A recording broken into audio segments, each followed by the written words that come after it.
you had Eve when you were 24. So were you studying? 25, yeah. 25, yeah. Which you were like, oh no, I wasn't that young. I'm like, yeah. That's pretty young to have a baby. Yeah. Which I think it's a Perth thing too. It's a country thing and a Perth thing, because Carrie Bickmore had a baby about that time, and she's like, over there, all my friends had babies, and then I moved to Melbourne, and everyone's like, oh my God, even younger than what I was. So I felt like I was, quite old having Eve at 24, 25. I was pregnant at 24. Yeah, 25. So I didn't feel young at all. So I was like, oh, I'm one of the old ones, because we had a friend that had her kids at 19, and there was 20-year-olds having, it was, so I was like one of the old ones. Yeah.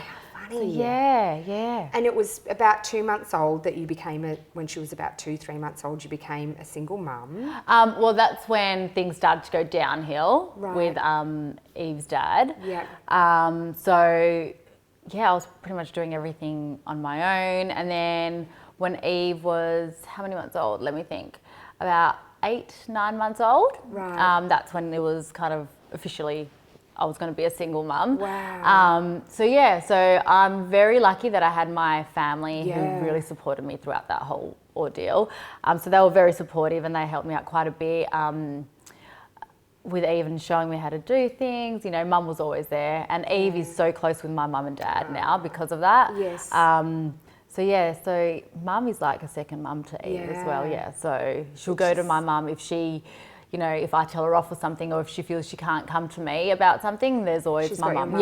So she speaks to my mum often. And they'll go out for little, lunch dates together, and they'll sit down and they'll have a chat about everything that's bothering her, or everything good that's happening. And it's so like I grew up with a single mum as well, and similar, my grandparents were a huge part of our life. But growing up with a single mum and now having my kids, my God, I envy what you did and what my mum went through. It's a juggling act. It's a huge juggling act, especially when, you have to work. And I decided that I wanted to study again because I didn't do what I wanted to do when I was younger. I mean, that comes back to the whole bullying thing. I was in high school too scared to, if I didn't know something in class, I wouldn't dare put up my hand and say, I don't know, can somebody explain it? So I'd just be quiet and just go through not knowing things.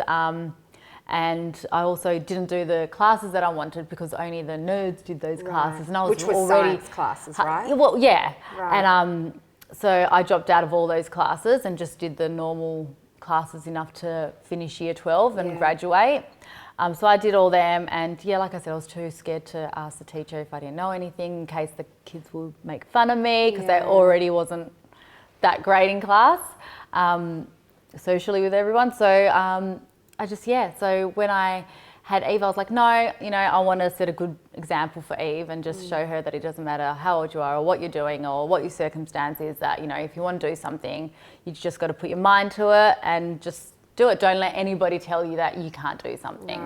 So then I started my degree, and I was still working because obviously I had to provide for Eve as well. So